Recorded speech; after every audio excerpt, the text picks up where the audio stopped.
एकदन्तं महाकायं तप्तकाञ्चनसन्निभं लम्बोदरं विशालाक्षं वन्देऽहं गणनायकं वन्देऽहं गणनायकम्।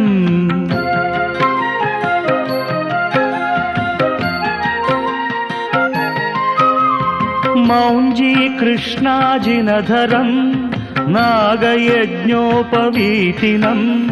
बालेन्दुशकलं मौळं वन्देऽहं गणनायकं वन्देऽहं गणनायकम्। चित्ररत्नविचित्राङ्गं चित्रमाला विभूषितं कामरूपधरं देवं वन्देऽहं गणनायकं वन्देऽहं गणनायकम्।